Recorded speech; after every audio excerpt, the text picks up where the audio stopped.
जैसे मेरे पास एक मैट्रिक्स है A and this is equal to A1 B1 C1 और A2 B2 C2 and A3 B3 C3। तो यहाँ पर 9 एलिमेंट्स हैं, ठीक है। Number of elements is equal to 9। तो नंबर ऑफ माइनर्स कितने होंगे? नंबर ऑफ माइनर्स कितने होंगे, याद है किसी को? सर नंबर ऑफ माइनर्स भी 9 होंगे। ठीक है। एंड नंबर ऑफ कोफैक्टर्स भी 9 होंगे। चलो, नंबर ऑफ माइनर्स भी 9, नंबर ऑफ कोफैक्टर्स भी 9, ठीक है। यहाँ पर मेरा जो एलिमेंट है A11 वो क्या है? A1। तो A1 के लिए मेरा माइनर 1 होगा, उसका नाम M1 या M11 मान लो, है ना, ऐसे नाम दिया। तो M11 क्या है, याद है किसी को? क्या आएगा M11? A1 A11 A11 यानी कि ये जो एलिमेंट है पहले रो पहले कॉलम में, तो इसके लिए माइनर का नाम होगा एलिमेंट के करस्पॉन्डिंग M11। तो M11 को कैसे लिखेंगे, क्या होगा M11? Sir B2C3 minus B3C2। मतलब ऐसे, कैसे निकाला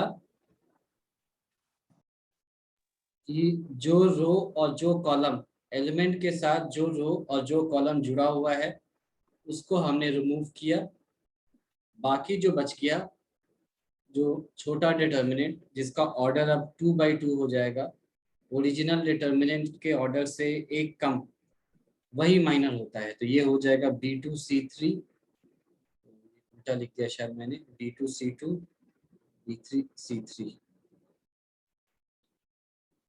तो B2C3 माइनस C3 या माइनस B3C2। तो ये याद है सभी को? अच्छा, अब आपके जो एनसीईआरटी में जो को फैक्टर है वो हमने जैसे C11 बोला था, उसने कैपिटल ए से रिप्रेजेंट करता है। तो ये को फैक्टर हो जाएगा पहले एलिमेंट के लिए। तो ये कितना आएगा?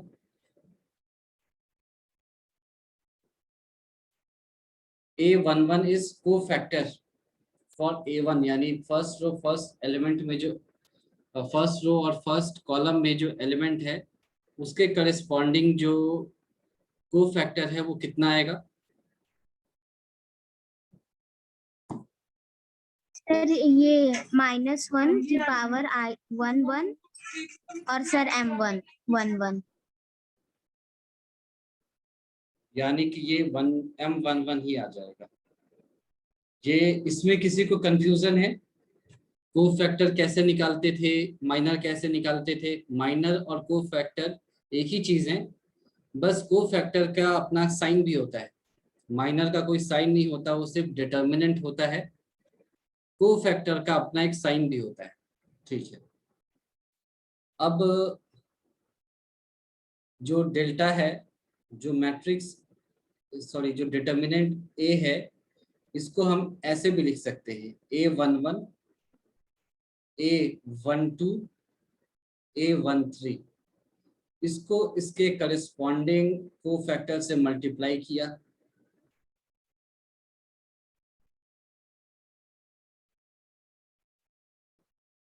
तो यही होता है। डिटर्मिनेंट को एक्सपेंशन फॉर्म में लिखने का या कैलकुलेट करने का तरीका यही है। किसी भी रो को पकड़ा और उनके जो एलिमेंट्स होंगे उनको उनके करस्पॉन्डिंग को फैक्टर से मल्टीप्लाई कर दिया, तो हमें डिटर्मिनेंट की वैल्यू मिल जाएगी। ये याद है? तो ये है विथ रिस्पेक्ट टू रो 1। तो कोई मुझे विथ रिस्पेक्ट टू कॉलम 2 बता सकता है, कॉलम 2 के रिस्पेक्ट में कैसे इसको ओपन किया जाए? कॉलम 2 एलिमेंट्स के नाम क्या होंगे ये बताओ। कॉलम 2 में एलिमेंट्स के नाम क्या क्या होंगे? A12 कॉलम 2, हाँ A12 ठीक है, पहला हो गया A12 ठीक है, फिर अगला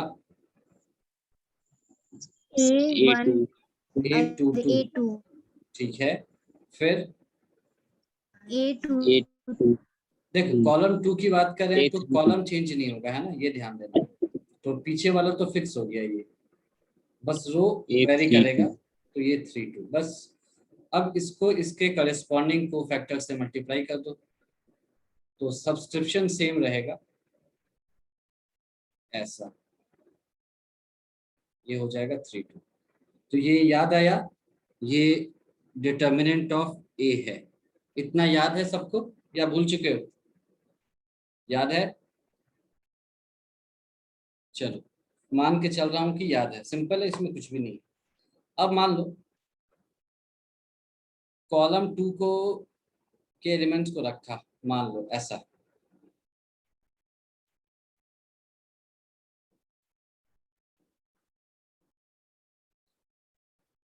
और कॉलम 3 के, है ना, ध्यान देना, कॉलम 3 के को फैक्टर्स के नाम क्या होंगे ये बता दो। कॉलम 3 के को फैक्टर्स के नाम क्या होंगे ये बताओ। A13 A13 और A23 A23 ठीक बात है, और A33 A33। यानी कि अगर आप इस तरह से मल्टीप्लाई करो कि आपके जो एलिमेंट्स हैं वो तो किसी और कॉलम के हैं या किसी और रो के हैं। चलो अभी कॉलम की बात कर लेते हैं। आपके जो एलिमेंट्स हैं वो किसी और कॉलम के हैं, और को फैक्टर जिससे आप मल्टीप्लाई कर रहे हो वो किसी और कॉलम के हैं, तब वैल्यू 0 आएगी हमेशा।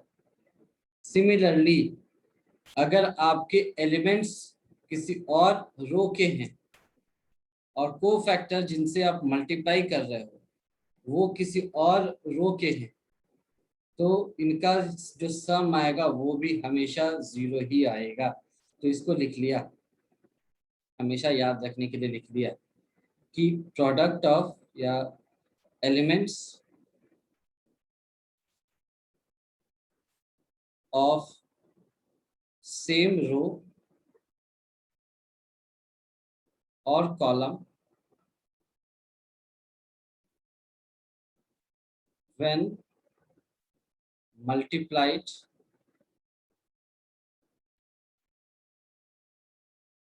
with their corresponding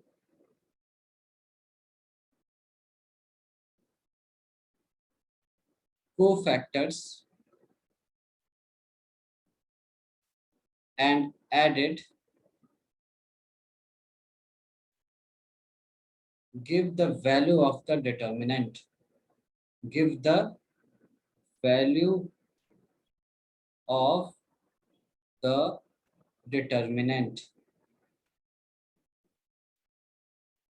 यानी कि हमने किसी भी रो को पकड़ा, रो 2 मान लो, उनके एलिमेंट्स को बाहर निकाला और उन्हीं के रो के कोफैक्टर से मल्टीप्लाई करके ऐड कर दिया, तो जो वैल्यू मिलेगा वो उस पूरे डिटर्मिनेंट की वैल्यू मिल जाएगी। ये किसी भी रो किसी भी कॉलम के लिए वैलिड है। इसके अलावा, है ना, अगर हमने कोफैक्टर्स को चेंज कर दिया, एलिमेंट्स किसी और का लिया, कोफैक्टर्स किसी और के लिए, एलिमेंट कॉलम 1 का लिया, कोफैक्टर्स मान लो कॉलम 3 के लिए, मल्टीप्लाई करके ऐड कर दिया, तो वैल्यू हमेशा 0 आएगा, उसके अलावा कुछ नहीं आएगा। ठीक है, तो इसको भी लिख लिया, elements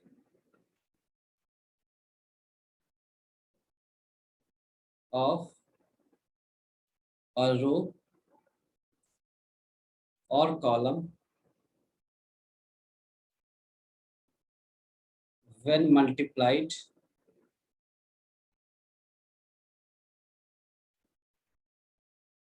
with cofactors of some other row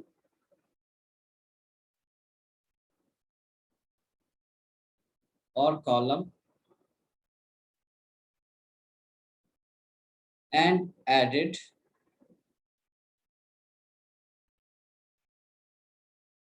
will be equal to 0.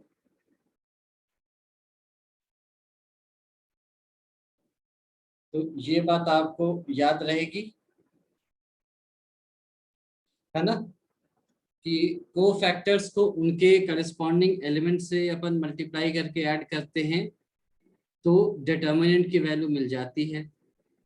अगर ऐसा नहीं करते हैं, रो कुछ और रखा और मतलब एलिमेंट्स के रो को कुछ और रखा, कोफैक्टर्स के रो को कुछ और रखा और एलिमेंट्स के कॉलम को कुछ और रखा, कोफैक्टर्स के कॉलम को कुछ और रखा और प्रोसेस सेम किया, मल्टीप्लाई करके ऐड करना, तो भी आपका जो वैल्यू होगा वो 0 होगा।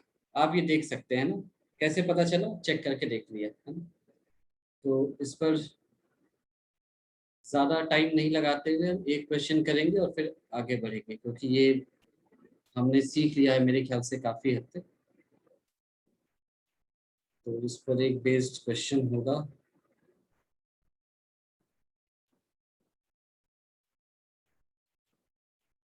सिंपल से ही क्वेश्चन से आप देख सकते हो, using cofactor of element of second row evaluate. तो चलो मान लो इसी को कर लिया या, चलो फिफ्थ क्वेश्चन देखो ध्यान से, है ना। फिफ्थ क्वेश्चन देखो, कहता है कि delta is equal to A11, A12, A13 and so on and Aij is cofactor. तो आपको पता है कि कोफैक्टर भी कैसे निकालेंगे, तो चारों में से कौन सा ऑप्शन आपको डिटर्मिनेंट की वैल्यू देगा? ABCD में से कौन सा ऑप्शन है जो सही है, बताओ।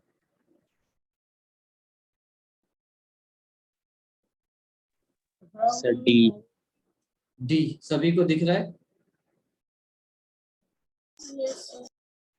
ठीक है, सभी को दिख रहा है कि डी सही है, बाकी सारे ऑप्शन सही नहीं है। ठीक है, इसमें से अब कोई भी एक क्वेश्चन कर लेते हैं। चलो मान लो क्वेश्चन नंबर 4 को कर लिया, है ना।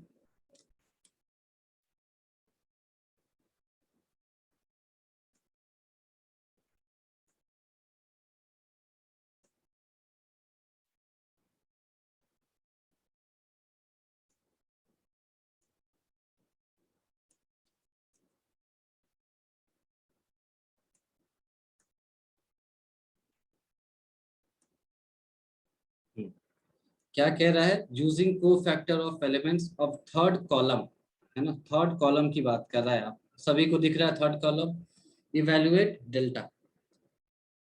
तो हम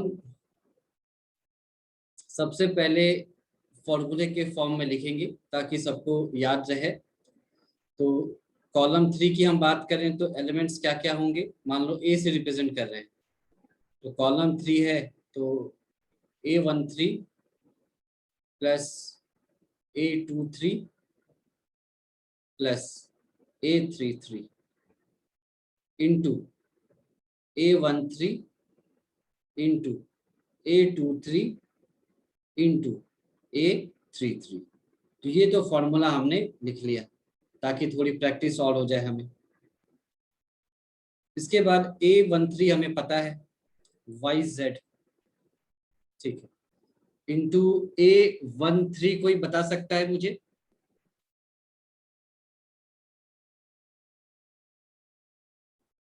A13 कोई बता सकता है क्या?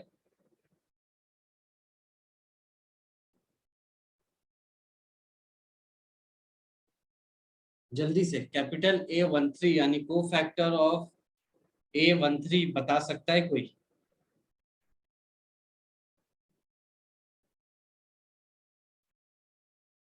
वेट कर रहा हूँ, जल्दी से बताओ। Sir y minus sir z minus y। ठीक है, कैसे निकाला, इसको हटाया, इसको हटाया, ये क्रॉस मल्टीप्लाई किया, z माइनस वाई दिखाई दिया सबको? ठीक है, चलो इसको अब हटाता हूँ मैं।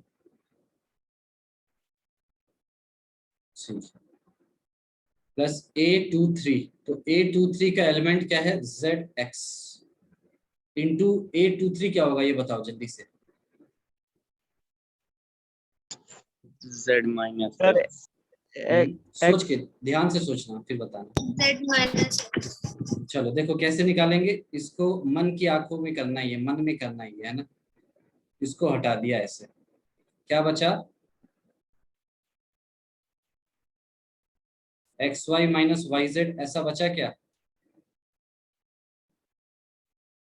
बोलो सही है क्या अभी।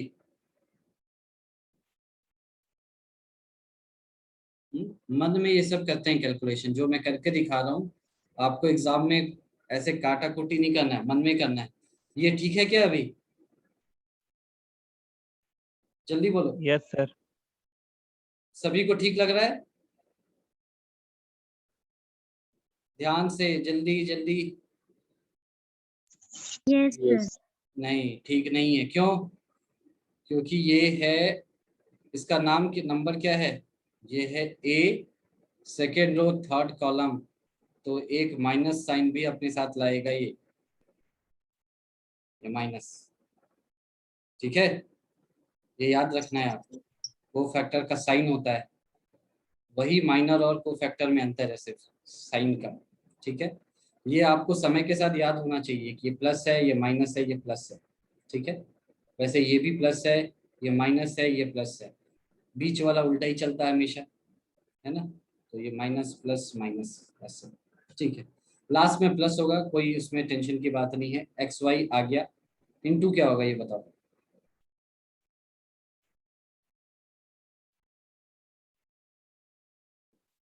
बिल्कुल मन में सोचते हुए जल्दी से, क्या आएगा,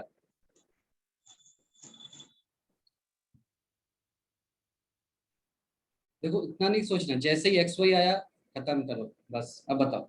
sir y minus x बिल्कुल, आपको यही देखना है, इतना टाइम नहीं लगाना है।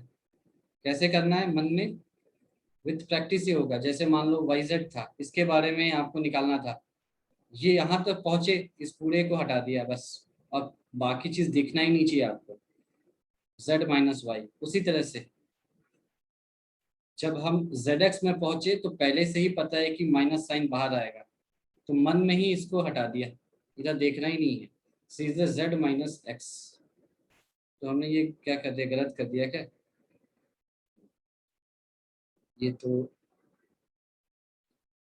ये गलत लिख दिया है, ये क्या होगा Z माइनस एक्स, ठीक है। फिर जब थर्ड पे आए तो और कुछ भी नहीं देखा, सिर्फ XY देखा, उस पूरे रो को उस पूरे कॉलम को हटा दिया, सिर्फ ये Y माइनस एक्स, इस तरह से देखते हैं, ठीक है। अब ये ऐसा है तो मेरे ख्याल से शायद कुछ कैंसिल हो रहा होगा, देख लिया, तो ये y into Z square minus Y square into Z ऐसा आ रहा है, minus Z square X plus Z into X square plus X Y square minus X square Y, ऐसा आ रहा है, ठीक है। तो ऐसा जरूरी नहीं है कि कैंसिल हो जाए, X square Y X Y square, ठीक है। इसको आंसर छोड़ दिया, ज्यादा दिमाग नहीं लगाया, यही आंसर है, ठीक है। हमें और कुछ कहा नहीं गया था। तो यहाँ तक समझ में आ गया सभी को किस तरह से सॉल्व करना है, yes ठीक है। तो मेरे ख्याल से मुझे लगता है एक और एग्जांपल लेना चाहिए मुझे, ताकि ये आपसे गलती ना हो। ये कौन सा लूँ, ये वाला लेता हूँ, वैल्यूज वाला।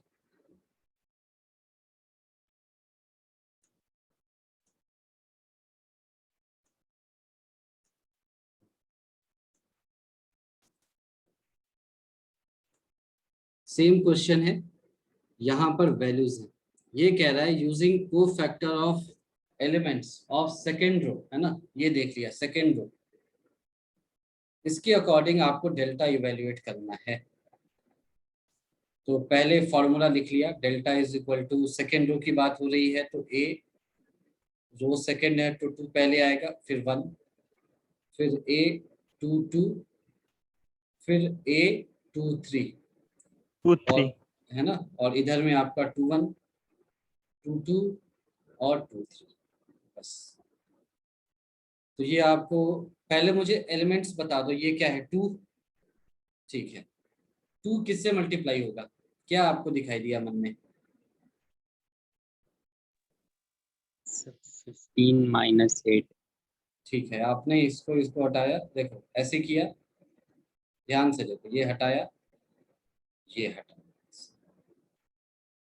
अब दिखा ढंग से 9 - 16, सही है? Yes sir. है ना, और ये सेकेंड रो है, तो यहाँ पर माइनस साइन यहाँ पर रहेगा, ठीक है। क्यों? क्योंकि देख लो 2 1 3, तो देखो बीच वाला हमेशा ही अलग होता है, हमें पता है बीच के लोग नॉर्मल लोगों से अलग होते हैं, तो आपको जनरली 3/3 का मैट्रिक्स ही दिखाई देगा या मिलेगा एग्जाम में या कहीं पर भी। तो ये बहुत सिंपल है, प्लस माइनस प्लस, ये भी plus minus plus, row wise चलो या column wise, plus plus plus लिखा ही हुआ है, बीच वाला माइनस, प्लस प्लस, तो ये माइनस, ये माइनस माइनस दिख रहा है आपको, तो ये प्लस। अब आप रो वाइज चलो, कॉलम वाइज चलो, देख लो, तो जो बीच वाला है वो माइनस से शुरू होगा, माइनस पे खत्म होगा, चाहे रो वाइज चलो या कॉलम वाइज चलो। जो पहले और थर्ड है रो वाइज या कॉलम वाइज, वो प्लस से शुरू होंगे, प्लस पे खत्म होंगे, ठीक है, इसको याद रखें, ठीक है। अब बीच वाले के लिए 0 है, तो -0 पहले ही कर दिया कोफैक्टर के लिए, अब माइनस कोफैक्टर में लगाएंगे नहीं, सिर्फ कोफैक्टर को जो आएगा उसको लिखेंगे। तो हालांकि ये 0 से मल्टीप्लाई होकर 0 ही आता, लेकिन सीखने के लिए हम इसको भी लिखेंगे। तो क्या दिखाई दे रहा है आपको, 0 किससे मल्टीप्लाई होगा?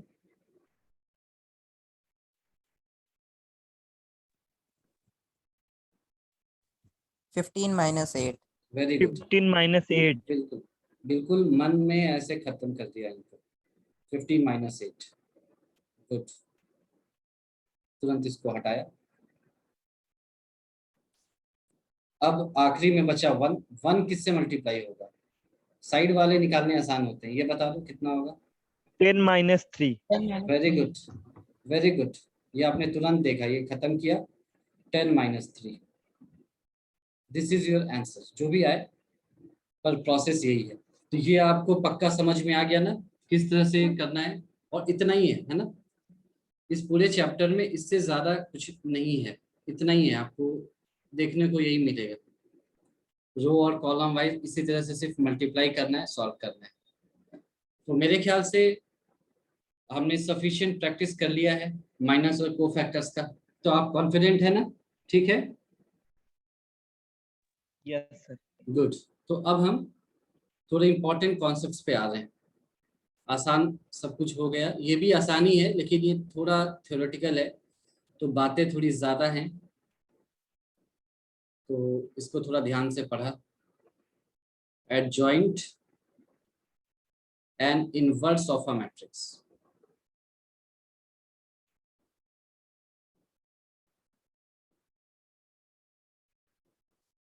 Adjoint and inverse of a matrix, ठीक है। तो क्या है ये? तो अभी तक हमने इनवर्स निकाला था मैट्रिसेस में भी, हमारे जो एलिमेंट्री रो और कॉलम ऑपरेशन थे उनके थ्रू हम इनवर्स निकालते थे, और यहाँ पर भी निकालेंगे।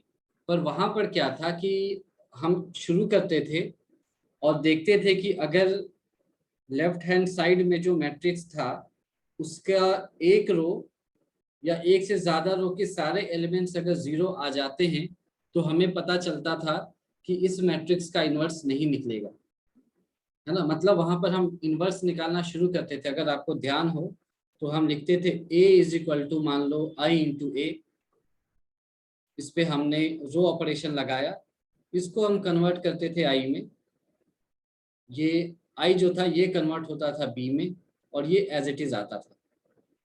और अगर ये I में कन्वर्ट हो जाता था तो B को हम कहते थे कि A इनवर्स है, ठीक है। और अगर ये I में कन्वर्ट नहीं हो पाता था तो हम कहते थे कि A इनवर्स एग्जिस्ट नहीं करता है, यानी कि हम शुरू करते थे ये मान करके कि A इनवर्स एग्जिस्ट करेगा, और डाउन द लाइन हमें पता चलता था कि ए इनवर्स एग्जिस्ट करेगा या नहीं करेगा, थोड़ा लंबा प्रोसेस था। यहाँ पर ऐसा नहीं है, यहाँ पर हमें शुरू में ही पता चल जाएगा कि इस मैट्रिक्स का या इस डिटर्मिनेंट के लिए इनवर्स निकालना पॉसिबल है और इस डिटर्मिनेंट के लिए इनवर्स निकालना पॉसिबल नहीं है। ठीक, और ऑब्वियसली ये जो मेथड होगा ये थोड़ा सिंपल है, कम लेंदी है compare to the earlier method. तो इसके बारे में थोड़ी बातें कर लेते हैं। एडजॉइंट पहले समझते हैं, इसी पर सारा खेल है। एडजॉइंट क्या होता है? तो पहले इंग्लिश में इसका डेफिनेशन लिख लिया, और हमने शुरू के 2-4 चीजें पढ़े थे, एडिशन, मल्टीप्लिकेशन वगैरह। उसके बाद हम जो भी पढ़ रहे हैं वो सारे के सारे स्क्वायर मैट्रिसेस के लिए ही पढ़ रहे हैं। चाहे हमने वहां पे सिमेट्रिक या स्क्यू सिमेट्रिक मैट्रिसेस को पढ़ा, वहां पर इनवर्स निकाला, फिर डिटर्मिनेंट्स निकाला, और यहाँ पर भी हम बात कर रहे हैं।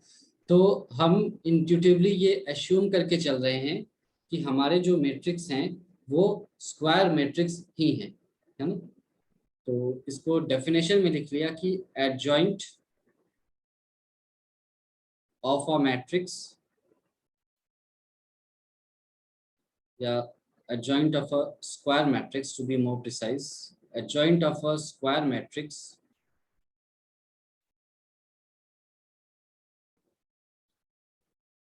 A is equal to Aij n order का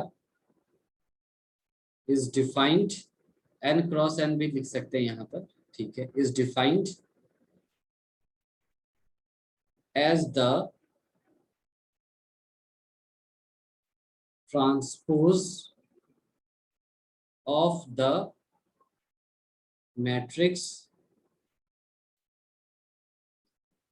Aij n क्रॉस n। ये इंग्लिश में हमने लिखा, अब इसका मतलब जानेंगे क्या है। तो हमने मान लिया कि let A is equal to a matrix, एक मैट्रिक्स A है जिसके एलिमेंट्स ऐसे हैं A11, A12, A13, A21, A22, A23, A31, A32, A33। अब इन एलिमेंट्स का कोफैक्टर निकालना हमने अभी सीखा है, तो हमने एक अलग सा मैट्रिक्स बना दिया। तो A11 का जो कोफैक्टर होगा वो होगा A11, A12 का जो होगा, इसको थोड़ा छोटा करके लिख दिया,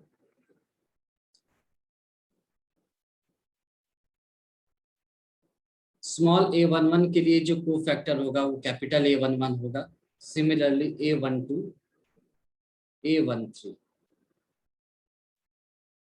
A21, A22, A23, A31, A32, A33।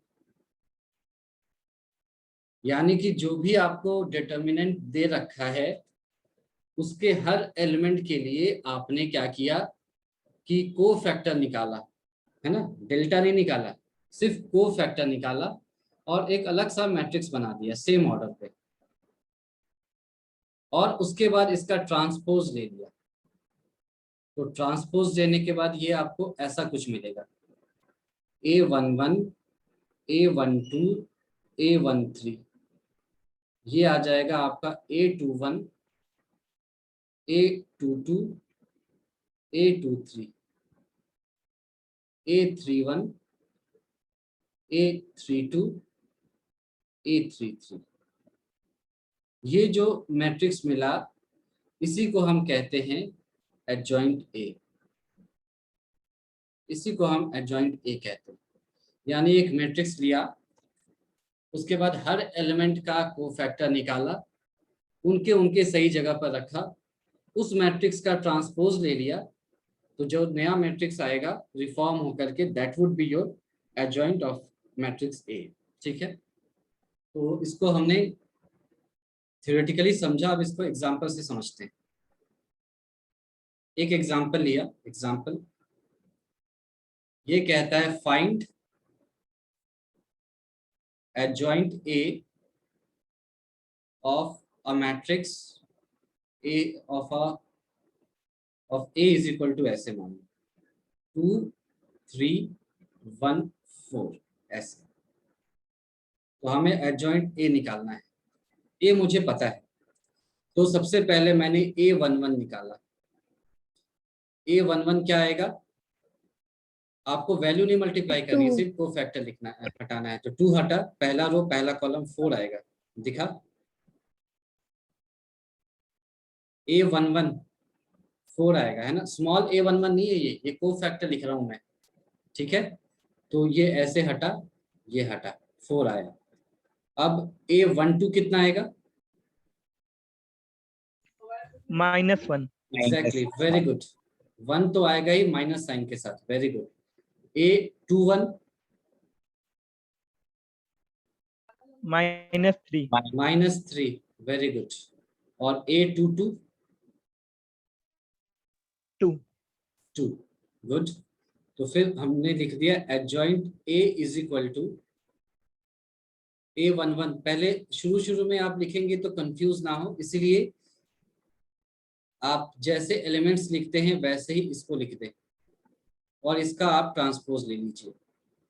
तो ये ऐसा आ जाएगा 4 -1 -3 और 2। दिखा? This is your answer. बहुत मुश्किल है क्या या ठीक है? बहुत मुश्किल है कि ठीक है, कर सकते हैं आप? बताओ। एडजॉइंट ए कैसे ठीक है। निकाला, है ना? एलिमेंट्स हैं हमारे पास, सबके लिए कोफैक्टर्स निकाल लिया और जिस तरह से एलिमेंट्स रखते हैं ना उसी तरह से उनको सजा दिया और फिर ट्रांसपोज ले लिया। अगर सीधे इस मैट्रिक्स को नहीं लिख पा रहे हैं तो कोई बात नहीं, इसको लिखो और ट्रांसपोज ले लो, गलती नहीं होगी उससे। वरना सीधे इसको लिखने के चक्कर में हो सके आप गलती कमिट कर दो, ठीक है? तो ये 2/2 था, तो आपको समझ में आ गया होगा कि 3/3 में सिर्फ कैलकुलेशन ज्यादा है, कॉन्सेप्ट कुछ नहीं। एक और एग्जांपल ले लेते हैं। Find adjoint A of A is equal to ऐसा ABCD ऐसा। तो उसका सॉल्यूशन लिखते हैं हम। A11 बता दो जल्दी से क्या आएगा?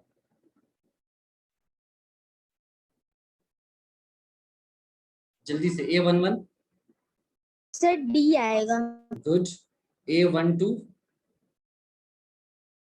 Sir -C। Very good. A21।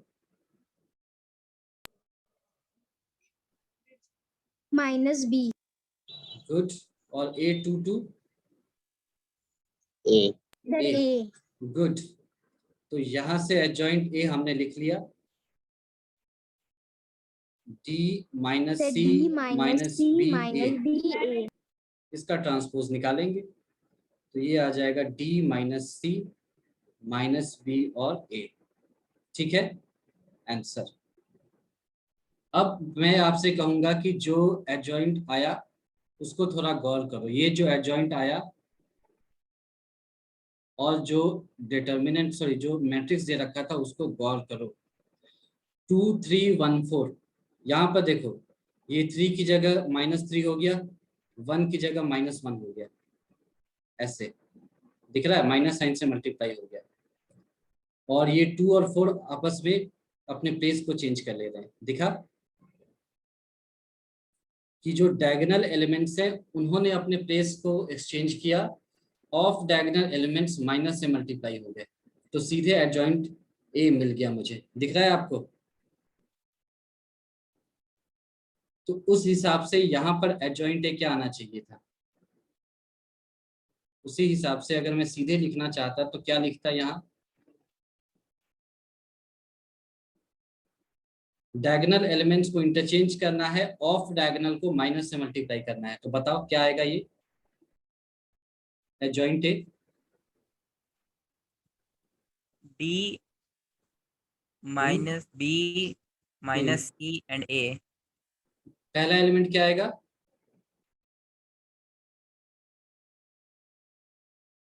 D आएगा। ये यहाँ पर डी और ए लिख दिया, यहाँ पर -B और -C लिख दिया, ठीक है? डायगोनल एलिमेंट्स को इंटरचेंज किया, ऑफ डायगोनल को माइनस से मल्टीप्लाई किया, यही तो हुआ था ना। तो देखो ऐसा है क्या, ऐसा ही है, ठीक है। तो इस पर बेस रिजल्ट हम